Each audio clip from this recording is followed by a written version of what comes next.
무라카미 하루키의 해변의 카프카는 두 개의 이야기가 교차하면서 전개되는 독특한 구조를 가지고 있습니다. 지난 1장에서는 15살 소년 카프카가 집을 떠나 도망치는 이야기였다면 오늘 소개해드리는 2장은 1940년대 한 초등학생 무리에게 벌어진 미스터리한 사고에 대한 스토리이죠. 그리고 3장에서는 다시 카프카의 이야기로 돌아옵니다. 그럼 지금부터 해변의 카프카 2장 나카타의 세계로 천천히 들어가 보겠습니다.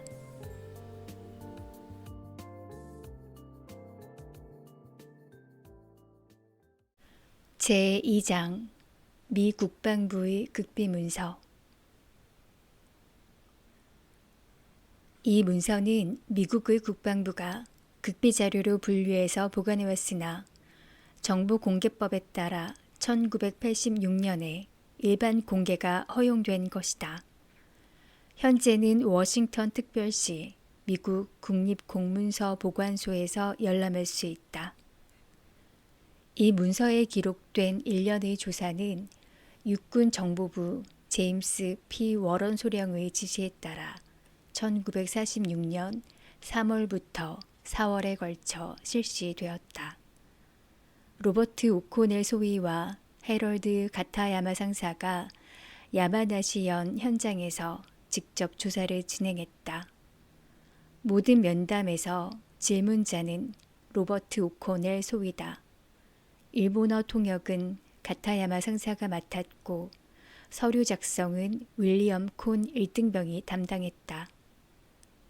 면접은 12일간에 걸쳐 실시되었으며 장소는 야마나시현 읍사무소의 응접실이다.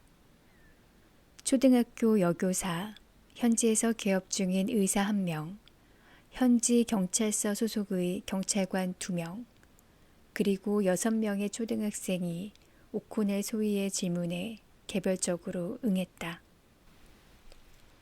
참고로 첨부한 10,000분의 1 및 2000분의 1 축도의 현지 지도는 내무성 지리조사소가 작성한 것이다.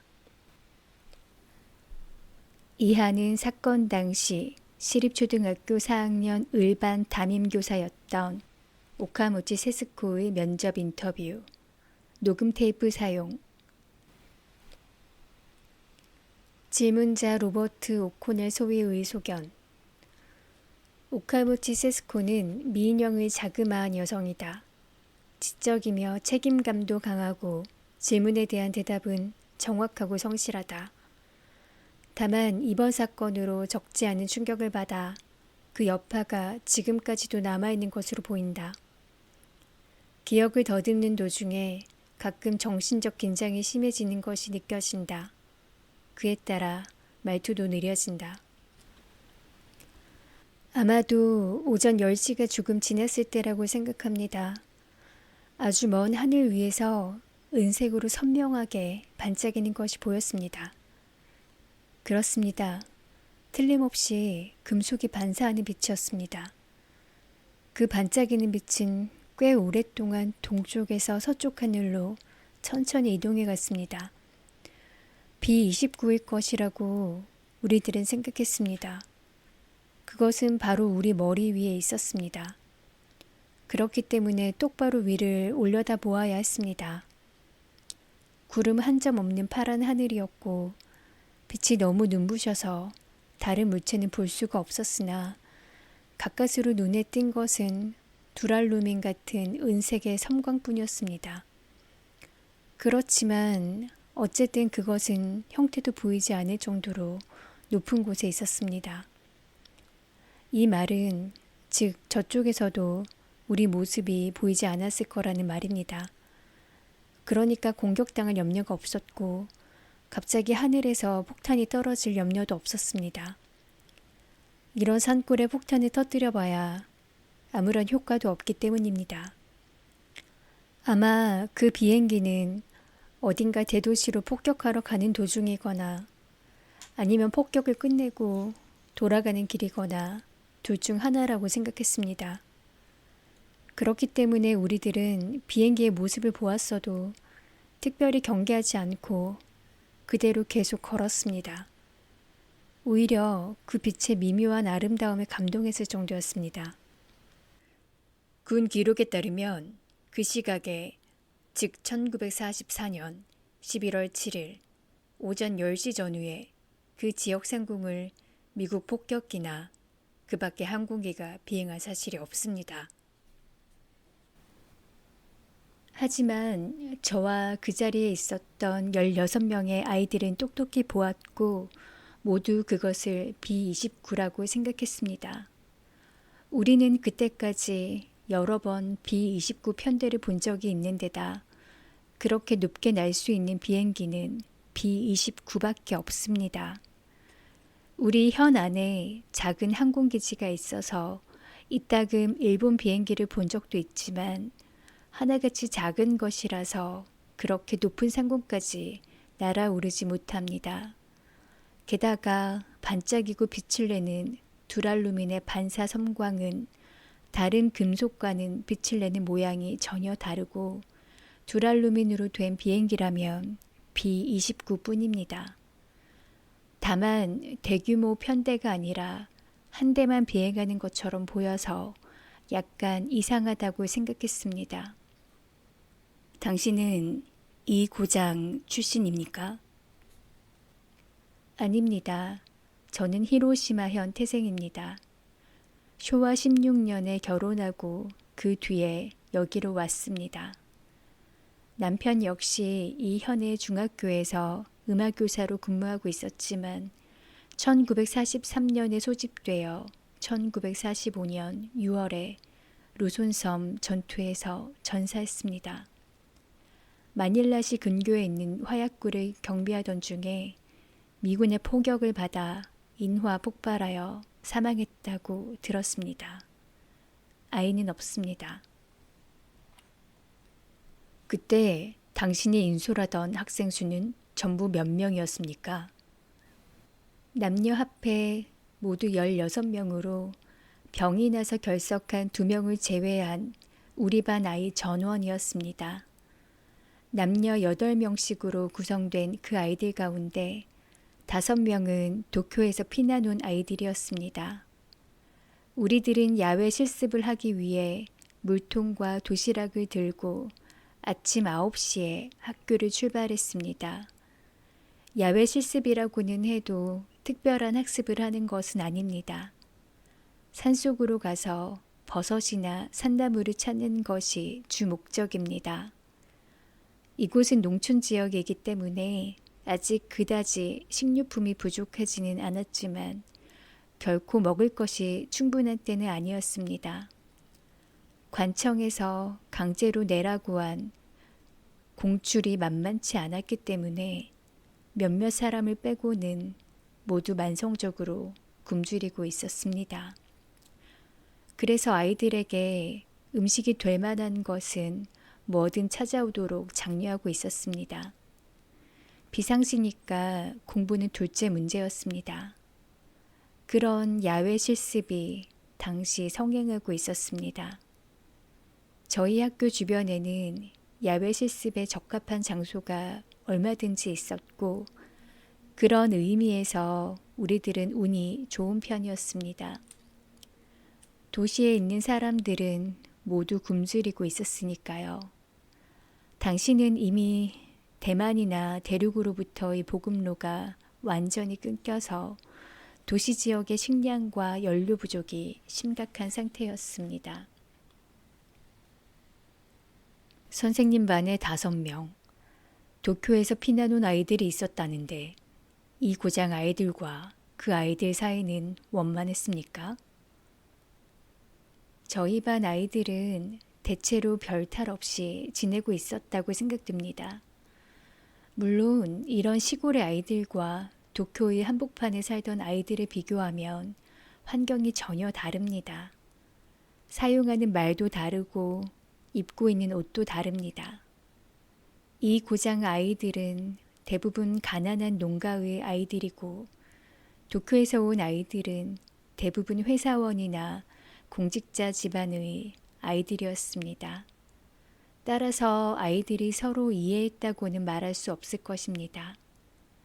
특히 처음에는 두 그룹 사이에 서먹서먹한 분위기가 감돌았습니다. 싸움이나 반목이 있었던 것은 아니지만 서로 상대가 무엇을 생각하는지 이해하지 못했던 것입니다. 그래서 이 지방 아이들과 도쿄에서 온 아이들은 각각 자기네들끼리만 어울렸습니다. 그러나 2달쯤 지나자 서로에게 꽤 익숙해졌습니다.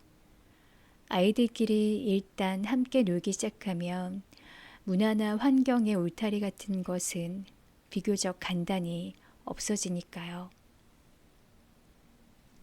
그날 선생님이 아이들을 인솔해 갔던 장소에 대해서 될 수 있는 대로 자세히 이야기해 주십시오. 그곳은 우리들이 자주 소풍 가는 산이었습니다. 밥 공기를 엎어놓은 것 같은 동그란 모양을 하고 있어서 우리들은 보통 밥 공기산이라고 부르고 있었습니다. 학교에서 서쪽으로 약간 떨어진 곳에 위치한 이 산은 그다지 험한 산이 아니어서 누구나 쉽게 올라갈 수 있습니다. 정상까지 도달하는데 아이들의 걸음으로 대략 2시간 정도 걸립니다. 도중에 숲에서 버섯을 따고 그곳에서 간단히 도시락을 먹기도 했습니다.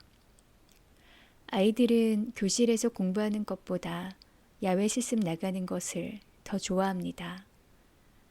하늘 높이 보이던 비행기 같은 번쩍임이 잠시 우리들에게 전쟁을 연상시켰지만 그것은 한순간의 일이었고 우리들은 대체로 기분이 좋았으며 행복했습니다. 구름 한 점 없는 쾌청한 날씨인데다가 바람도 없고 산속이 조용해서 들려오는 것이라고는 새소리 정도였습니다.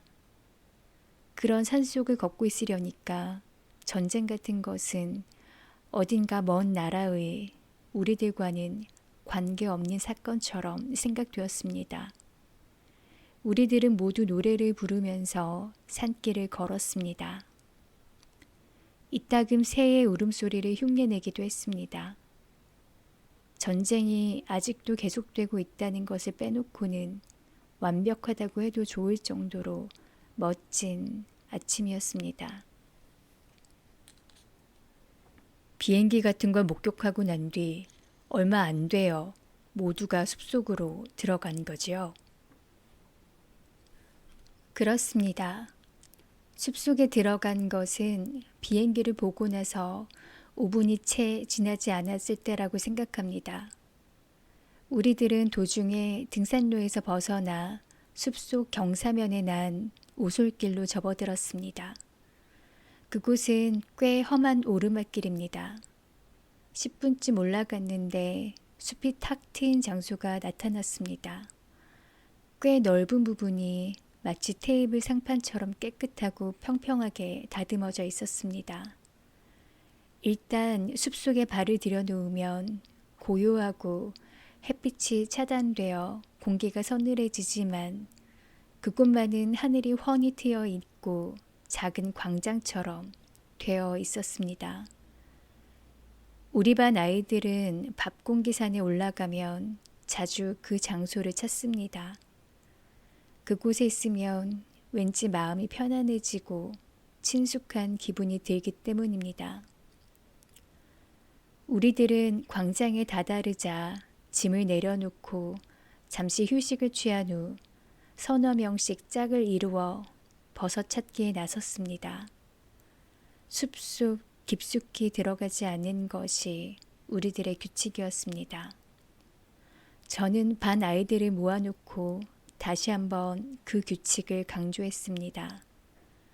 잘 아는 장소라고는 하지만 숲속이고 일단 숲속에서 길을 잃으면 위험할 수도 있습니다. 더구나 어린 아이들입니다. 버섯 캐기에 열중하다 보면 자기도 모르게 그런 규칙을 잊어버립니다. 그렇기 때문에 저 자신도 버섯을 찾는 한편 항상 눈으로 아이들의 머릿수를 헤아리고 있었습니다. 아이들이 땅바닥에 쓰러지기 시작한 것은 그 광장을 중심으로 버섯을 찾기 시작한 지 10분쯤 지났을 때부터입니다. 처음 세 아이가 한 덩어리로 뭉쳐져 땅바닥에 쓰러져 있는 것을 보았을 때는 얼핏 독버섯을 먹은 것이 아닐까 하고 생각했습니다. 이 고장에는 치명적인 맹독을 가진 버섯이 많습니다. 이 지방 아이들은 대부분 구별할 수 있지만 그래도 덜어는 확실치 않은 것이 있습니다. 그래서 학교로 가지고 돌아와 전문가가 선별해 줄 때까지는 아무것도 절대로 입에 넣지 못하도록 엄하게 타일러 놓기는 했지만 아이들 모두가 그 말에 따른다는 보장은 없습니다. 저는 황급히 달려가서 땅바닥에 쓰러진 아이들을 안아 일으켰습니다. 아이들의 몸은 마치 태양열에 녹아서 부드러워진 고무처럼 흐물흐물했습니다. 힘이 쭉 빠져 있어서 어쩐지 매미의 허물을 안고 있는 것 같았습니다. 하지만 호흡만은 정상이었습니다. 손목에 손가락을 대보니까 맥박도 대체로 정상인 것 같았습니다. 열도 없었습니다. 표정도 평온하고 괴로워하는 모습은 찾아볼 수 없었습니다. 벌에 쏘였거나 뱀에게 물린 것도 아닌 것 같았습니다. 다만 의식이 없을 뿐이었습니다. 가장 기묘한 것은 눈이었습니다. 아이들은 혼수 상태에 빠진 것처럼 축 늘어져 있었지만 눈은 뜨고 있었습니다. 그리고 그 눈은 무언가를 보고 있는 것처럼 보였습니다. 때때로 눈을 깜빡거리기도 했습니다. 그러니까 잠들었다고도 할 수 없었으며 무엇보다도 눈동자가 천천히 움직이고 있었습니다. 마치 어딘가 먼 곳의 풍경을 끝에서 끝까지 둘러보는 것처럼 조용히 좌우로 움직이고 있었습니다. 그 눈동자에는 의식이 있었습니다. 하지만 실제로는 아무것도 보고 있지 않았습니다. 적어도 눈앞에 있는 것을 보는 게 아닌 것만은 분명했습니다. 제가 눈앞에서 손을 흔들어도 눈동자는 반응조차 없었습니다. 저는 아이들을 차례로 안아 올렸지만 세 아이 모두 똑같은 상태였습니다. 모두 의식이 없었으며 눈을 뜬 채 눈동자만 좌우로 천천히 움직이고 있었습니다. 정말 심상치 않은 상황이었습니다. 최초에 쓰러진 아이들은 어떤 부류였습니까? 3명 모두 여자아이였고 사이가 좋은 단짝이었습니다. 저는 그 아이들의 이름을 큰 소리로 부르면서 차례로 뺨을 때렸습니다. 무척 세게 때렸지만 반응이 없었습니다. 그리고 저도 아무것도 느끼지 못했습니다. 제가 손바닥에 느낀 것은 딱딱한 허공 같은 것이었습니다. 참으로 기묘한 감각이었습니다. 저는 학교에 연락하기 위해 누군가를 보내려고 생각했습니다. 저 혼자의 힘으로 의식이 없는 아이를 3명이나 떠매고 돌아가는 것은 불가능했으니까요. 가장 발이 빠른 사내 아이의 모습을 찾으려고 일어서서 주위를 둘러보았을 때 비로소 다른 아이들도 모두 땅바닥에 쓰러져 있는 것을 알았습니다. 저희 반 아이들 16명이 한 사람도 남김없이 의식을 잃고 쓰러져 있었습니다. 쓰러지지 않은 것은, 일어서서 의식을 잃지 않고 있는 것은 저 혼자뿐이었던 것입니다. 그곳은 마치 전쟁터 같았습니다. 그때 현장에서 무엇인가 이상한 것을 느끼지 못했습니까? 예를 들면 냄새라든가 소리라든가 빛이라든가? 아닙니다. 아까도 말씀드렸지만 주위는 무척이나 조용하고 평화롭기 그지 없었습니다. 소리에도 빛에도 냄새에도 달라진 점은 하나도 없었습니다. 다만 저희 반 아이들이 전부 그곳에 쓰러져 있었을 뿐입니다. 저는 그때 이 세상에 홀로 남겨진 것 같은 느낌이 들었습니다. 무척 고독했습니다. 그 무엇과도 비교할 수 없을 정도로 고독했습니다. 아무것도 생각하지 않고 그대로 허공 속으로 사라져버리고 싶은 심정이었습니다. 그러나 저에게는 인솔교사로서의 책임이 있습니다. 저는 마음을 고쳐먹고 구르듯이 빌탈길을 뛰어내려가 도움을 청하기 위해 학교로 향했습니다.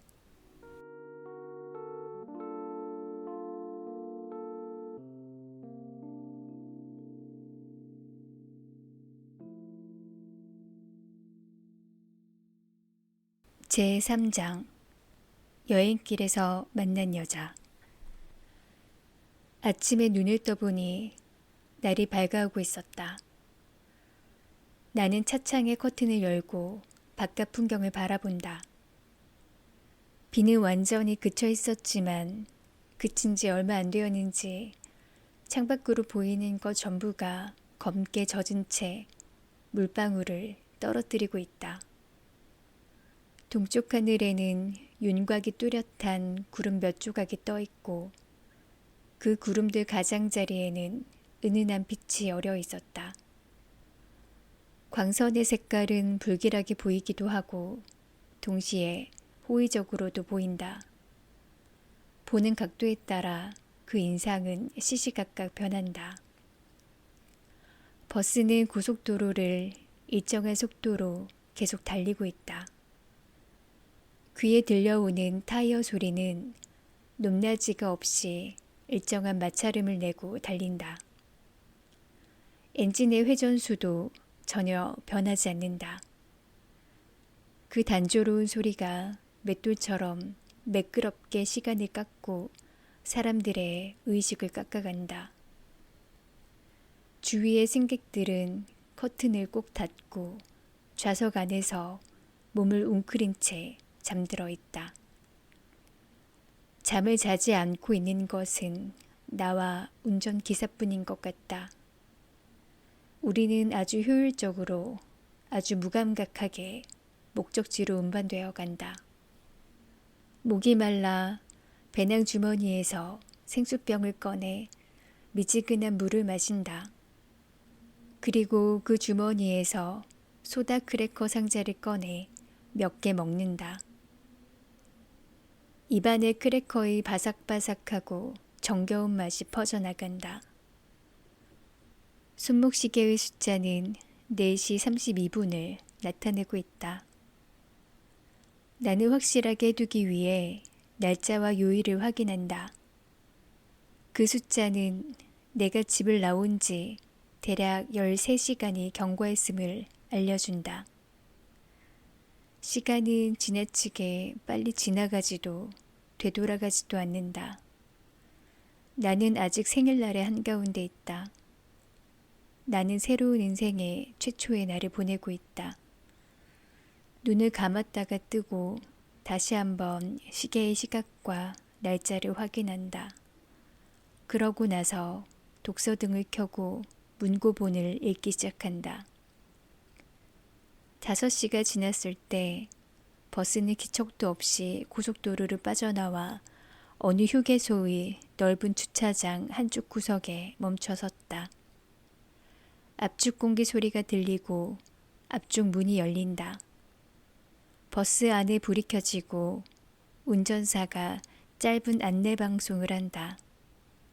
여러분, 안녕히 주무셨습니까? 오랜 여행에 피곤하시죠? 예정대로 앞으로 1시간 정도면 다카마스역에 도착합니다만 그 전에 휴게소에서 20분가량 쉬겠습니다.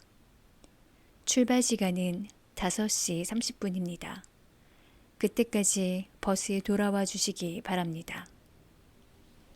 대부분의 승객이 그 안내방송 때문에 잠에서 깨어 잠자코 자리에서 일어난다. 하품을 하면서 귀찮은 듯이 버스에서 내린다. 다카마스에 도착하기 전에 사람들은 대부분 여기서 몸치장을 한다. 나도 버스에서 내려 몇 번 심호흡을 하고 기지개를 켜고 신선한 아침 공기 속에서 간단한 스트레칭을 한다. 화장실에 가서 세수를 한다. 그리고 여기는 도대체 어딜까 생각한다. 밖으로 나와 주위의 풍경을 대충 둘러본다. 이렇다 할 특징이 없는 평범한 고속도로 주변의 풍경이다. 하지만 그렇게 생각해서 그런지 모르겠지만 산의 형태나 나무 색깔이 도쿄하고는 어딘지 달라 보인다. 카페테리아에 들어가 무료 서비스인 뜨거운 녹차를 마시고 있으려니까 한 젊은 여성이 다가와서 옆에 놓인 플라스틱 의자에 앉는다.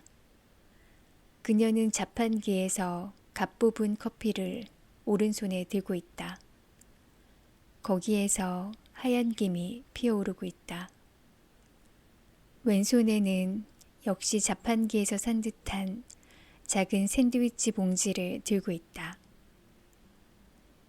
그녀의 얼굴 생김새는 솔직히 말해서 어딘가 별난 데가 있다라고 할까.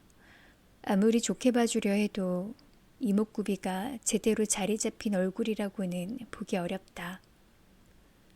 이마는 널찍하고 코는 둥글 납작하고 뺨은 주근깨 투성이다.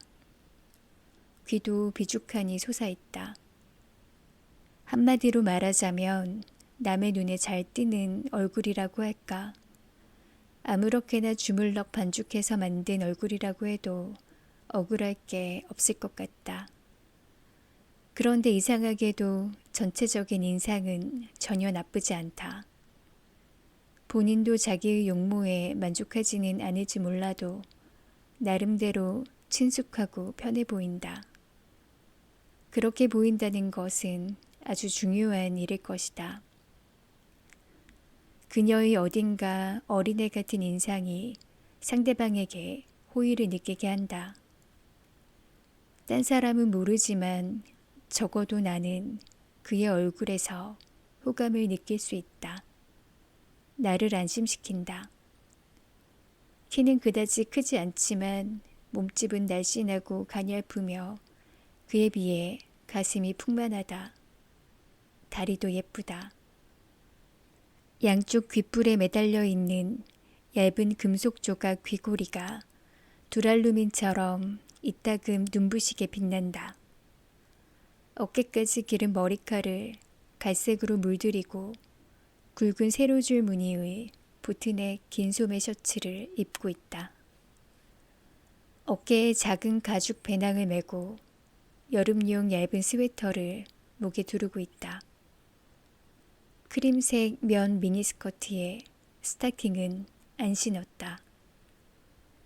화장실에서 세수를 하고 온 모양으로 앞머리카락이 몇 가닥 식물의 가느다란 뿌리처럼 넓은 이마에 달라붙어 있다. 어딘지 모르게 나에게 친근감을 갖게 한다. 너 저 버스 탔었지? 하고 그녀가 나에게 묻는다. 약간 쉰 목소리다. 그녀는 미간을 찌푸리고 커피를 한 모금 마신다. 몇 살이니? 17살. 하고 나는 거짓말을 한다. 고교생이구나. 나는 고개를 끄덕인다. 어디까지 가는데?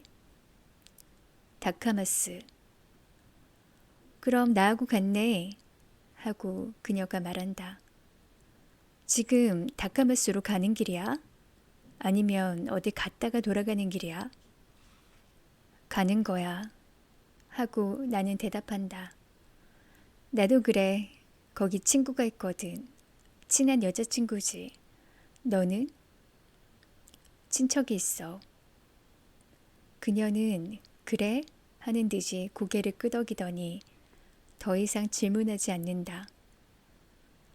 나에게도 내 또래의 남동생이 있어. 하고 문득 생각난 듯이 그녀는 말한다.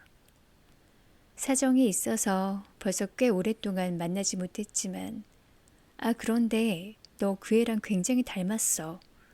누가 그런 말 한 적 없니? 그 애라니? 왜 그 밴드에서 노래 부르는 아이 말이야. 버스에서 처음 보았을 때부터 쭉 그렇게 생각하고 있었거든. 하지만 이름이 떠오르지를 않는 거야. 머리에 구멍이 뚫릴 정도로 계속 진지하게 생각을 해봤지만 안 되더라고. 왜 그럴 때 있잖아. 생각이 날 듯 하면서도 끝내 생각나지 않는 경우 말이야. 누군가와 닮았다는 말 지금까지 들은 적 없어? 나는 고개를 젓는다. 아무도 나에게 그런 말을 한 적이 없다. 그녀는 아직도 눈을 가늘게 뜨고 나를 보고 있다. 어떤 사람인데? 하고 나는 물어본다. TV에 나오는 사람. TV에 출연하는 사람? 맞아, TV에 출연하는 사람. 그녀는 햄 샌드위치를 집어서 무표정하게 먹고는 다시 커피를 마신다. 어느 밴드에서 노래를 부르는 남자아이야. 안 되겠네. 그 밴드 이름도 생각나질 않아.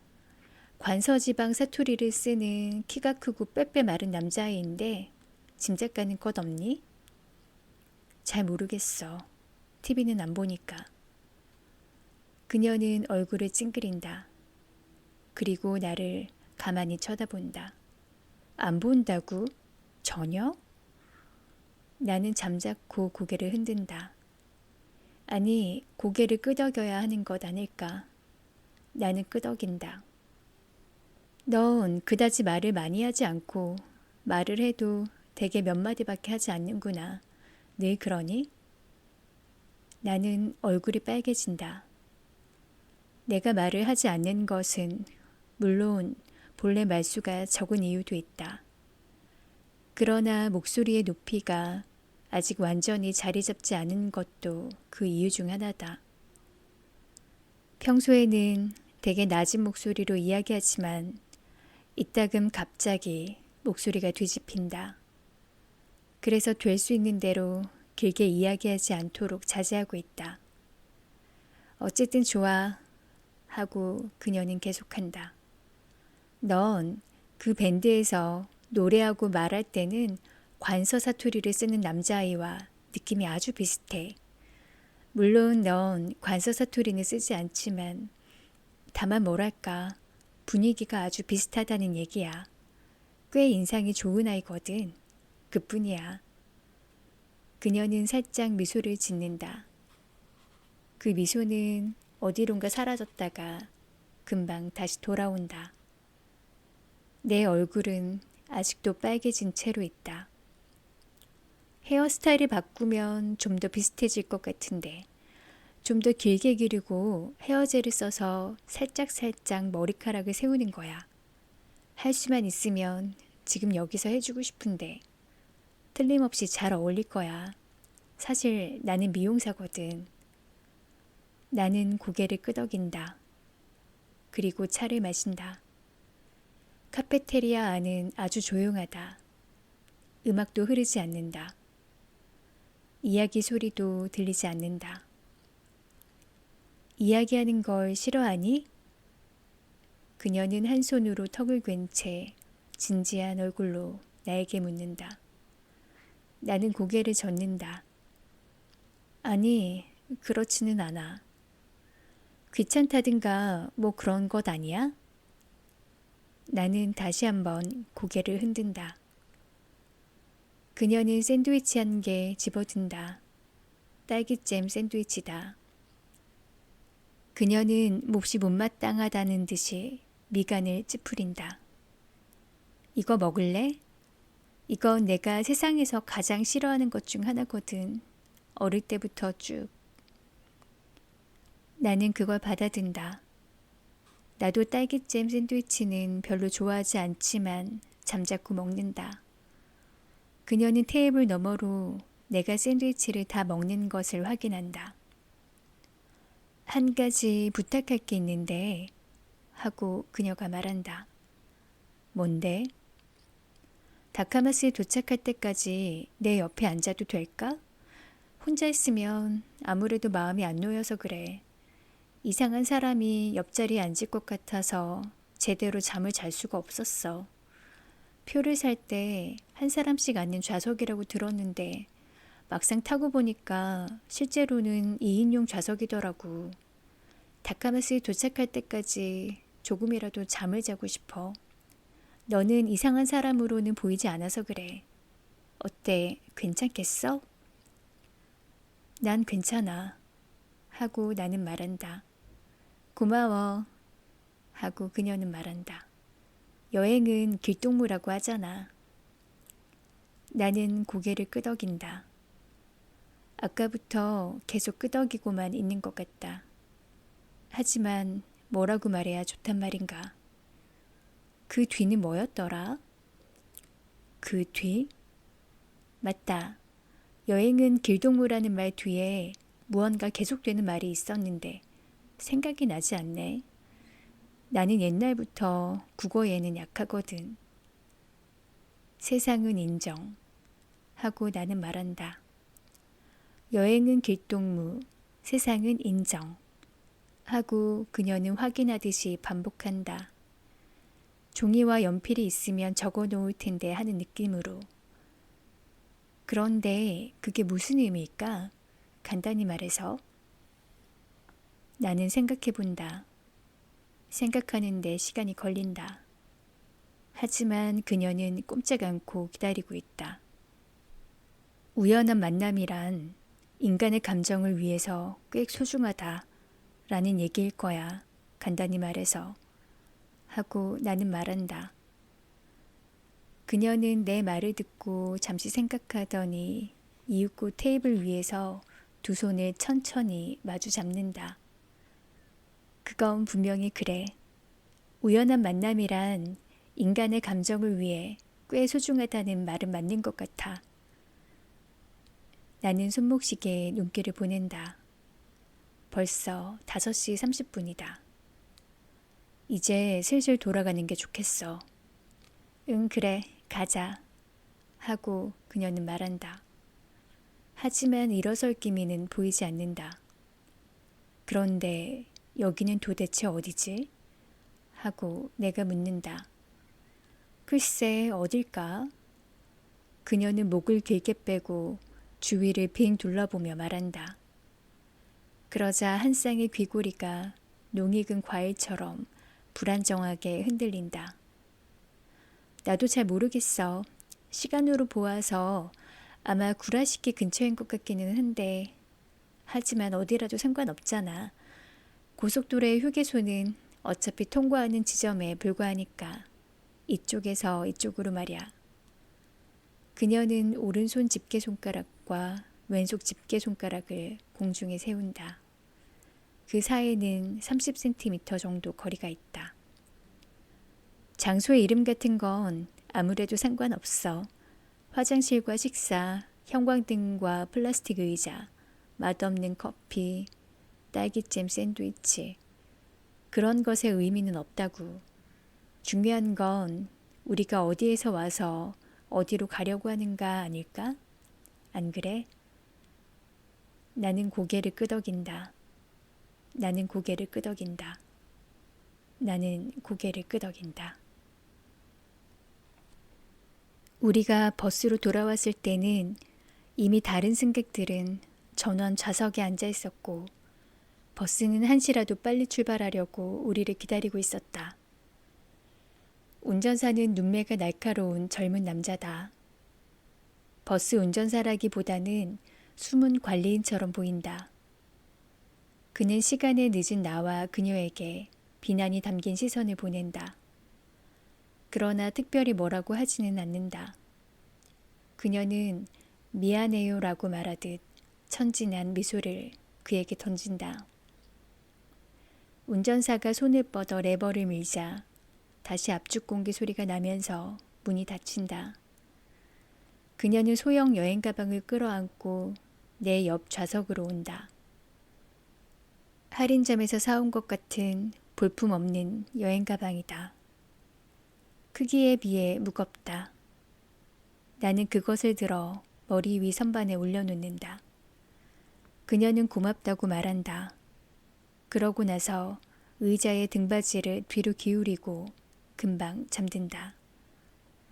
버스는 기다렸다는 듯이 출발한다.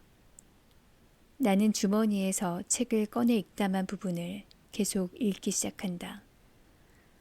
그녀는 푹 잠들어 버리고 이윽고 버스가 커브를 돌 때의 요동에 맞추듯이 내 어깨에 머리를 기댄다. 그리고 그 상태로 움직이지 않는다. 그다지 무겁지는 않다. 그녀는 입을 다물고 코로 조용히 숨쉬고 있다. 그 숨이 내 어깨뼈 위에 규칙적으로 닿는다. 내려다 보니까 보트넷 옷깃 속으로 브래지어 끈이 보인다. 크림색의 가느다란 끈이다. 나는 그 끝에 있는 속이 비치는 옷감으로 된 속옷을 상상한다. 그 밑에 있는 부드러운 유방을 상상한다.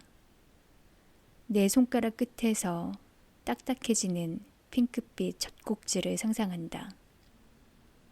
상상하고 싶은 건 아니다. 하지만 상상하지 않을 수가 없다.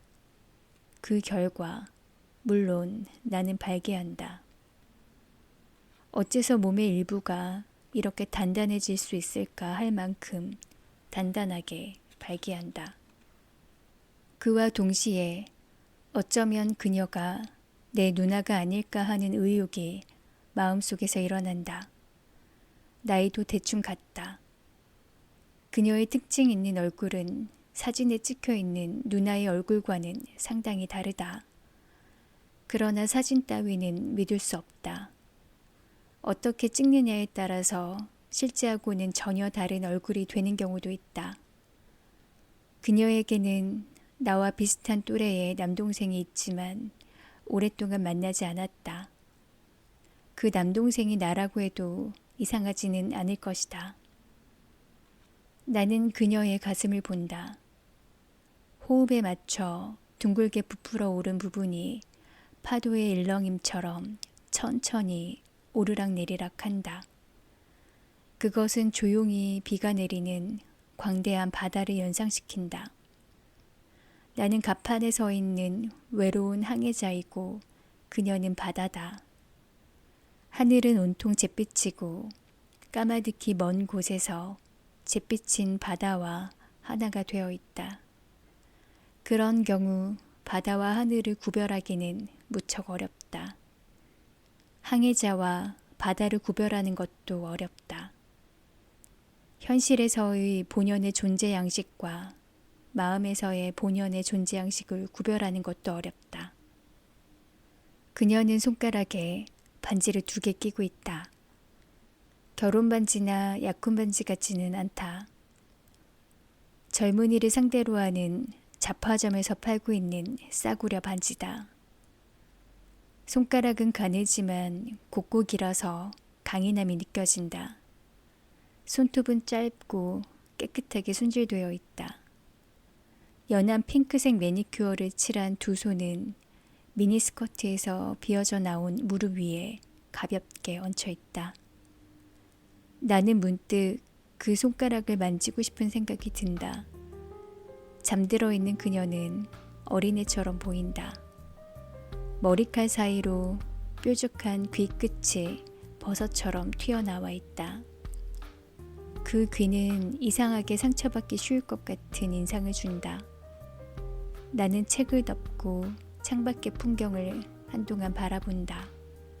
그러고는 나도 모르게 다시 잠이 든다.